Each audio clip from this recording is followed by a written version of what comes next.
Queridos, no final do ano passado, eu maratonei e terminei a minha primeira e única série até hoje, que é a série Suits, que conta a história de Harvey Specter, simplesmente o melhor e maior advogado que todos os Estados Unidos da América já viram.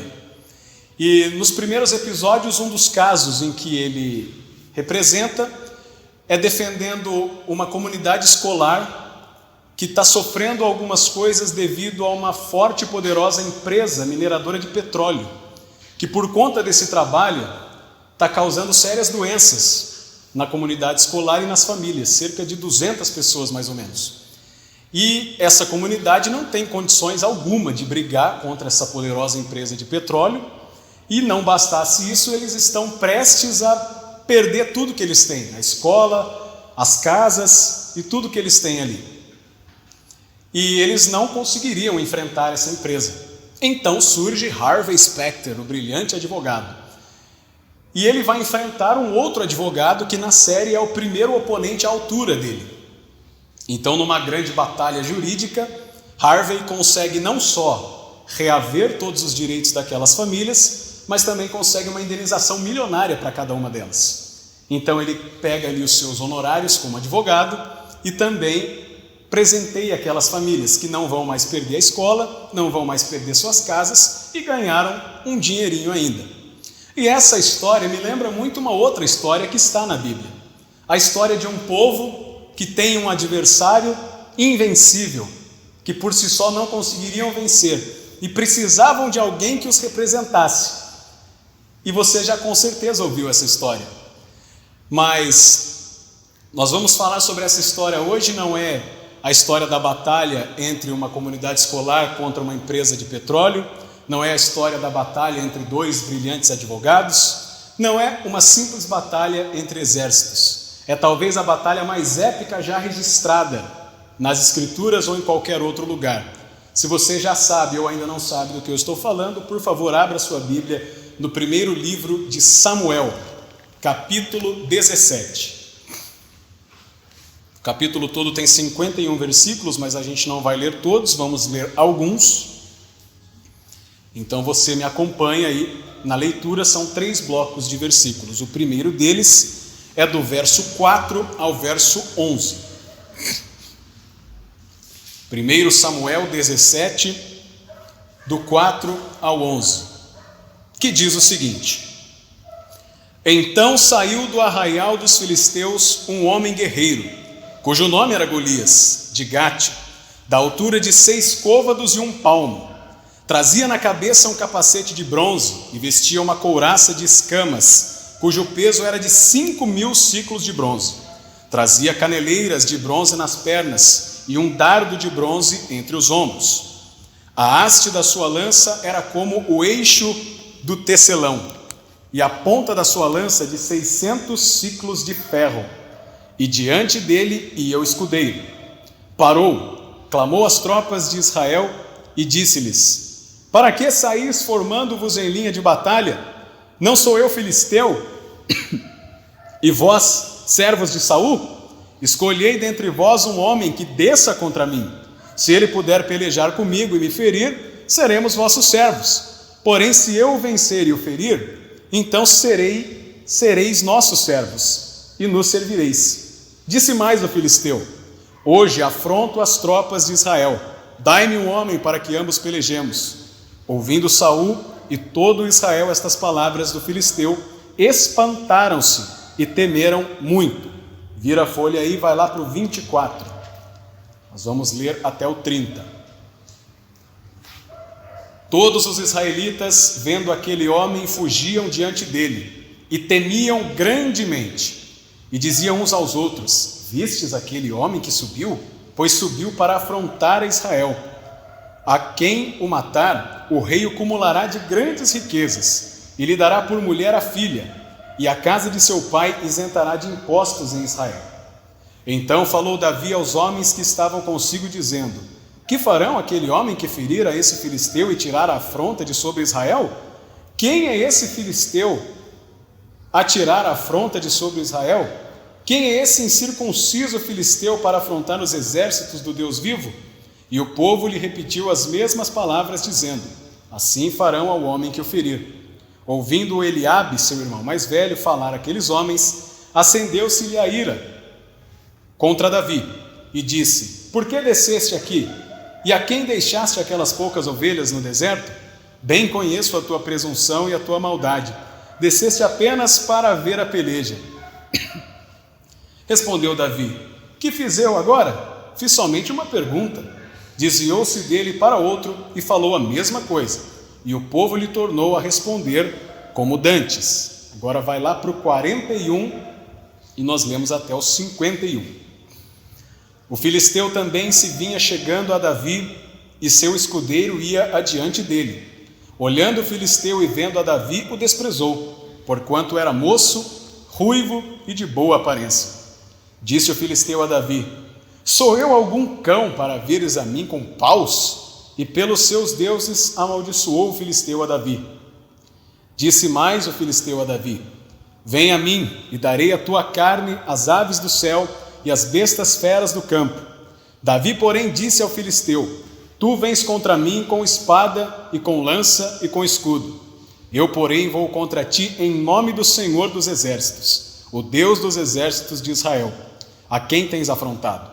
Hoje mesmo o Senhor te entregará nas minhas mãos. Ferir-te-ei, tirar-te-ei a cabeça, e os cadáveres do arraial dos filisteus darei, hoje mesmo, às aves dos céus e às bestas feras da terra.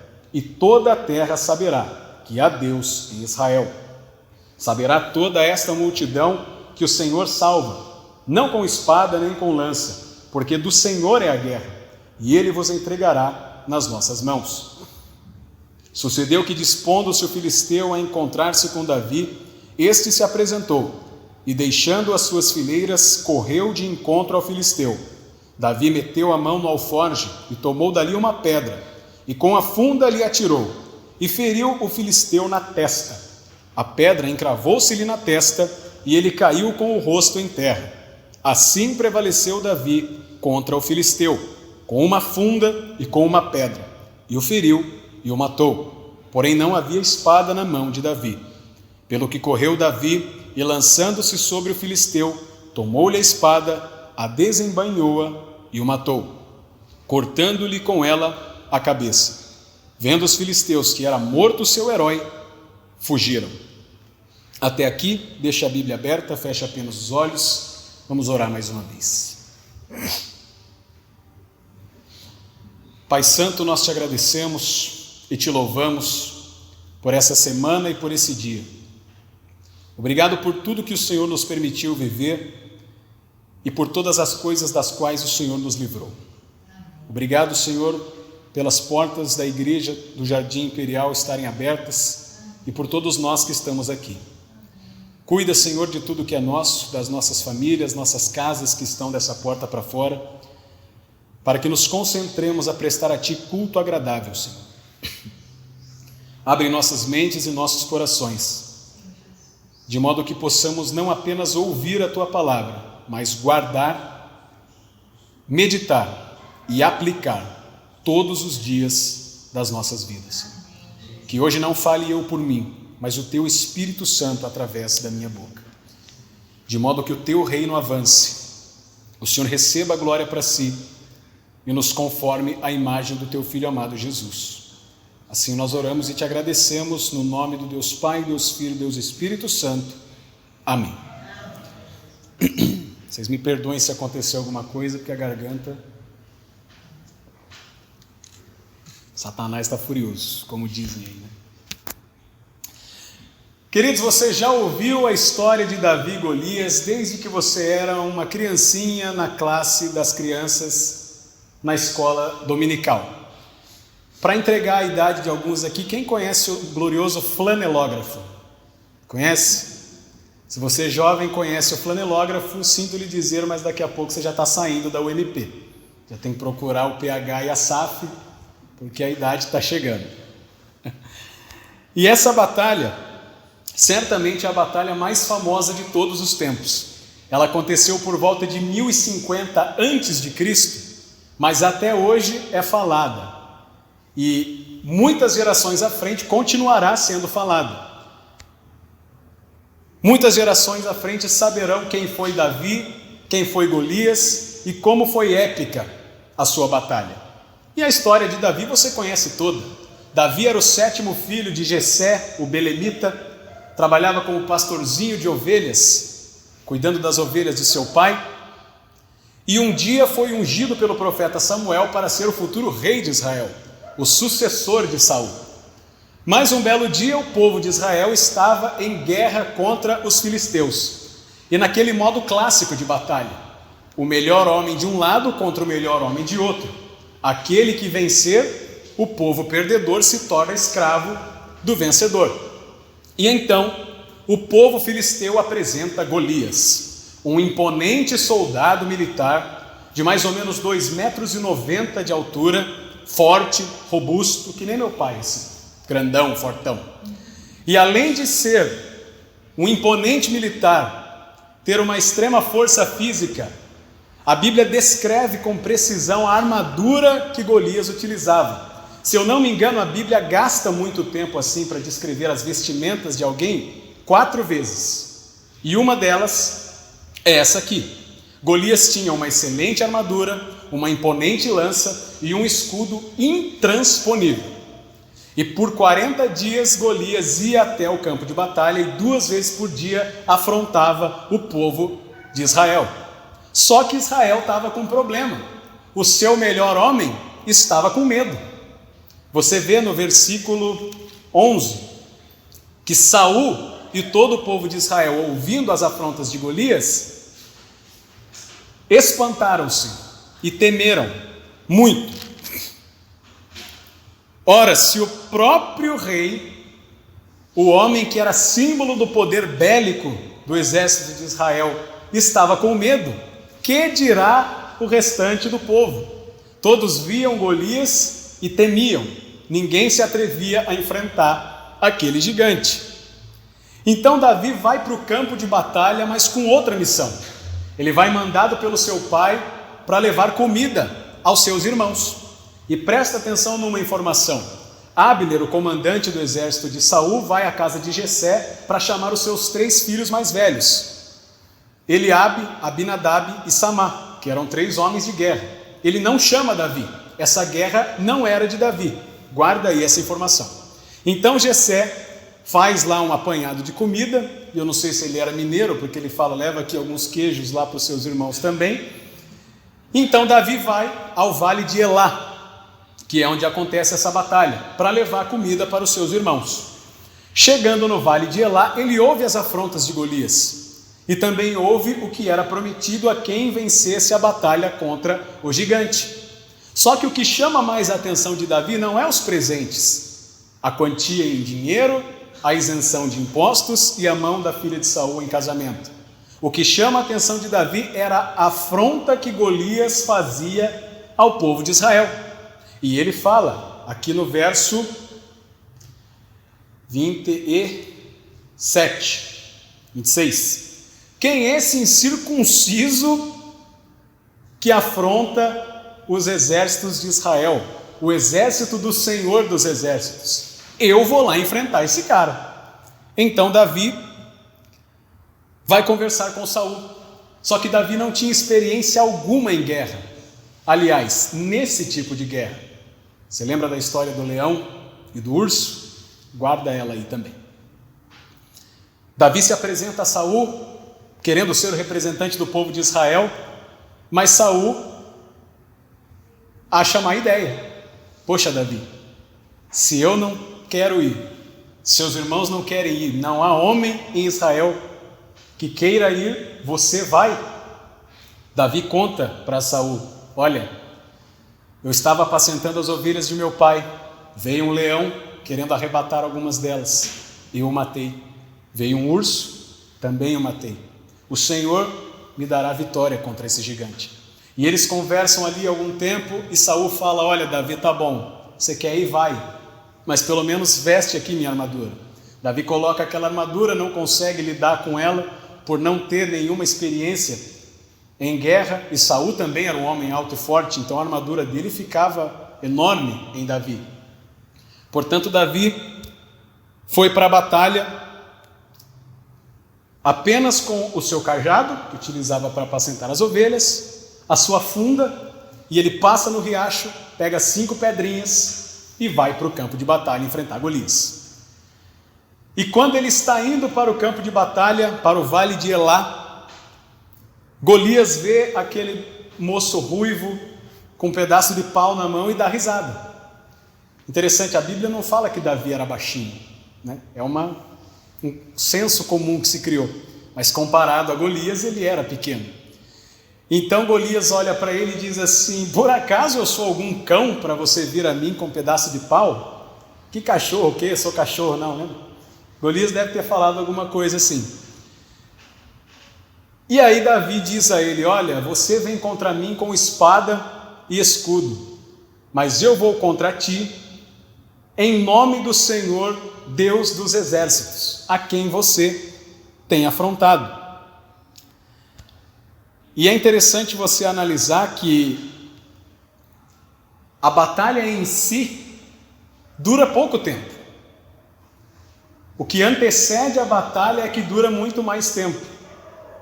Durante 40 dias, Golias fica naquela de afrontar o povo, e não há homem que enfrente ele nessa batalha. E o tempo entre Davi decidir ir para a batalha e de fato matar o gigante é pouco tempo comparado à preparação, ao preâmbulo ali da batalha. Então Davi vai, põe a sua mão no alforje, pega uma pedra, gira e a pedra dá na testa de Golias, que cai com o rosto sobre o chão. Só que Davi não tinha experiência em guerra, mas ele era esperto. Ele viu que a pedra nocauteou Golias, mas ele não estava morto.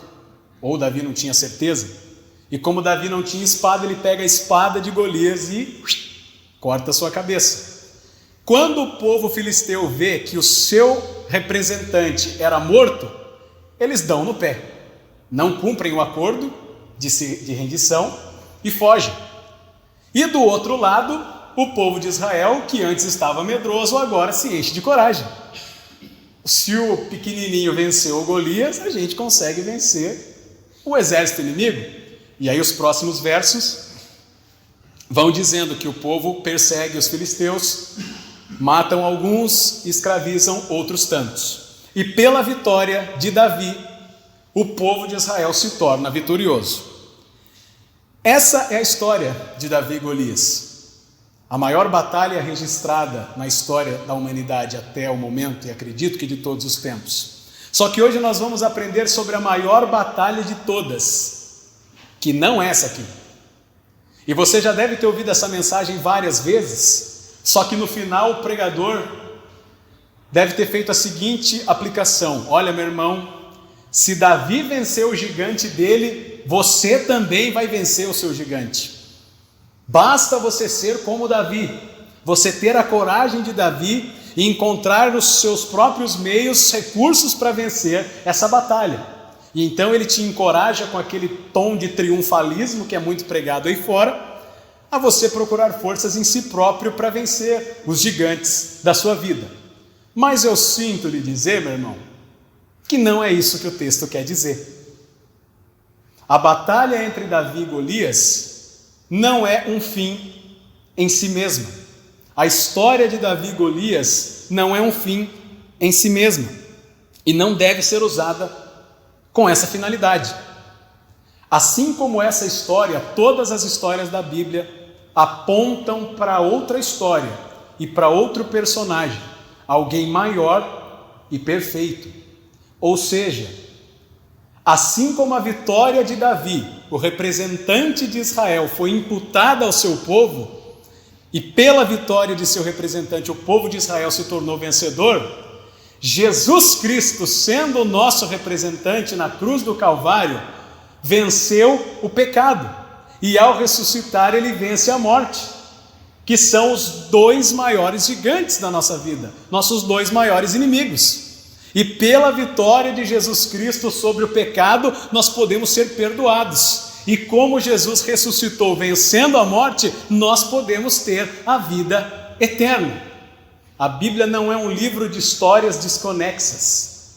A Bíblia é um conjunto de muitas histórias, onde cada história aponta para alguém, onde cada personagem aponta para outro personagem maior, melhor e perfeito.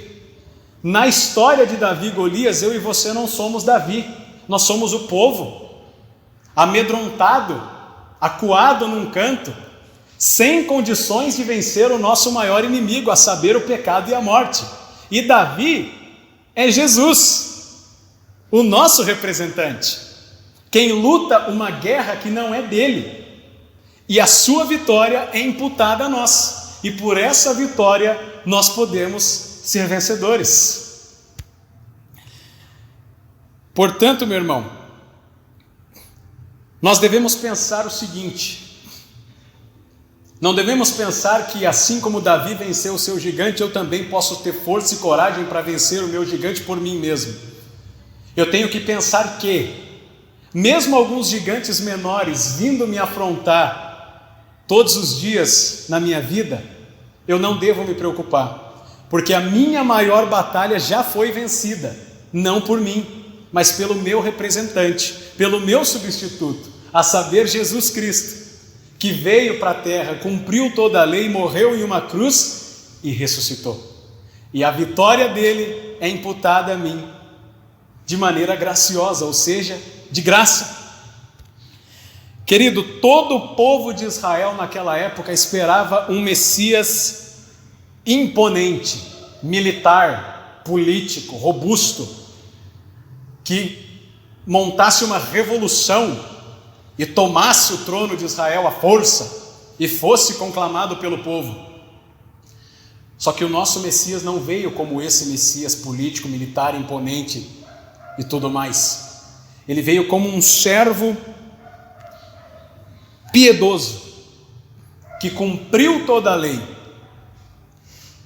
e se tornou sacrifício substitutivo perfeito, que veio para perdoar os nossos pecados e instaurar o reino de seu Pai, que é a eternidade. E assim como Davi lutou uma guerra que não era dele, porque a guerra não era de Davi, Abner foi chamar os 3 irmãos mais velhos dele, que eram homens de guerra, para lutar contra Golias. Davi não era para ir para essa batalha. Jesus Cristo estava nos céus, em poder e grande glória, mas Deus Pai o chama e manda ele para lutar uma batalha que não era a batalha dele, mas era nossa. Nós merecíamos a cruz, merecíamos o madeiro, mas nós não fomos para lá. Jesus Cristo, esvaziando-se da sua glória, cumpre toda a lei e se torna o sacrifício substitutivo perfeito. E depois de cumprir a lei, depois de morrer em uma cruz e perdoar os nossos pecados, ele ressuscita dentre os mortos, mostrando que assim Deus aceitou o seu sacrifício, e ressuscitando, ele nos dá a vida eterna, vencendo o nosso segundo inimigo, a morte. Pastor Hernandes diz que ele matou a morte, então ele nos dá a vida eterna. Davi foi mandado por seu pai para cumprir uma missão que não era sua. Jesus Cristo foi mandado para o seu pai, pelo seu pai, para cumprir uma missão que era nossa. E pela vitória de Jesus Cristo, nós podemos nos tornar vencedores. Fazendo 2 aplicações, queridos, até que eu estou rapidinho hoje, 25 minutinhos só. 2 aplicações, e já nos encaminhando para o final. Davi tinha a convicção de que ele poderia vencer aquela batalha, mas não por si próprio, porque ele foi em nome do Senhor, Deus dos exércitos. Da mesma forma que Saul não tinha a convicção de que Davi não poderia vencer, porque Saul não tinha plena confiança em Cristo. Ele arregou, ele recuou, ele não quis enfrentar a batalha do seu povo, sendo ele o seu melhor homem. Não tinha convicção de que Deus estava com ele. Mas do outro lado, Davi tinha a convicção de que por intermédio de Deus ele sairia vencedor dessa batalha. E Davi diz no verso 47 que saberá toda a multidão que há Deus em Israel. No verso 45, ele diz que vai ferir Golias não por espada nem por lança, porque do Senhor é a guerra. O Senhor salva, não por espada nem por lança, porque dele é a guerra. Meu querido, a maior batalha de todas não foi a batalha de Davi contra Golias, não foi a batalha de um exército contra o outro, não foi a batalha de dois grandes advogados num ambiente jurídico, não é a minha batalha contra as minhas dificuldades, não é a sua batalha contra as dificuldades da vida profissional, da vida ministerial, da vida conjugal ou de qualquer outra área que você passe dificuldades. A maior batalha de todas é a batalha de Jesus contra o pecado e a morte. E essa batalha já aconteceu. Essa batalha já está ganha, já está vencida. E porque essa batalha está vencida, eu e você podemos descansar no Senhor Jesus e ter a convicção de que os gigantes menores podem intentar contra nós. Dificuldades, problemas, crises, pensa aí no que você está enfrentando agora. Todos esses gigantes menores podem vir contra nós. Mas essa batalha não se compara com a maior batalha que eu e você teríamos. E não precisamos mais ter, porque ela já foi vencida, não por nós, mas pelo nosso representante, o nosso substituto, Cristo Jesus, que lutou e venceu a batalha por nós. Concluindo, meu irmão, eu quero encorajar você a ter essa mesma convicção que teve Davi, de que o Senhor é contigo. O Senhor é contigo e por Ele você pode enfrentar os gigantes menores que intentam contra você, que afrontam você. Só que diferente de Davi, às vezes os gigantes menores podem nos vencer, porque o próprio Cristo nos orienta que no mundo teríamos aflições. Às vezes nós podemos perder batalhas contra esses gigantes menores, mas, porém, contudo, todavia, entretanto, o maior gigante ou os maiores gigantes já foram vencidos, não por nós, mas por Cristo Jesus. E assim como um imponente advogado pode resolver uma causa nossa num tribunal, no grande dia do trono branco, do tribunal de Cristo, nós vamos nos apresentar perante Deus, porque a Bíblia diz que todo homem há de se apresentar perante Deus para ser julgado segundo as suas obras. Mas naquele dia não vai chegar para nós um advogado vestindo um terno de $12.000, sendo o melhor de um país, mas se apresentará o nosso representante, o nosso advogado de defesa, vestindo vestes brancas glorificadas, que há de tirá-las e colocá-las em nós, porque a nossa dívida Ele pagou, o nosso preço Ele pagou, e por Ele ter perdoado os nossos pecados, nós podemos entrar para a vida eterna que foi nos dada pelo nosso Deus Pai. Concluo dizendo uma frase de Tim Keller, que recentemente entrou na morada eterna, que Deus o tenha, e o qual me inspirou também na montagem desse sermão. Ele diz que Jesus não apenas sofreu tudo aquilo que nós deveríamos ter sofrido, mas Ele também obedeceu a tudo aquilo que nós deveríamos ter obedecido. Toda a lei, todos os sacrifícios, todas as festas, toda a lei mostra para nós que nós não conseguimos cumpri-la. E que por isso precisamos de um representante, de um Salvador, alguém que por nós cumpra a lei, pague o preço e impute a sua vitória em nós, usando de misericórdia. E usando de misericórdia, graciosamente nos dá o direito de entrar na vida eterna. Cristo é o nosso representante, Cristo é o nosso substituto, Ele batalhou a maior batalha de todas no meu e no seu lugar. E ele venceu a maior batalha de todas e imputou a sua vitória ao seu povo. Tudo começa nele, tudo termina nele. Todo o Velho Testamento aponta para ele e nele converge todo o Novo Testamento. Jesus é o Alfa, Jesus é o Ômega, é o princípio e é o fim. Tudo acontece por ele, porque dele, por ele e para ele são todas as coisas. Glória, pois, a ele eternamente. Amém.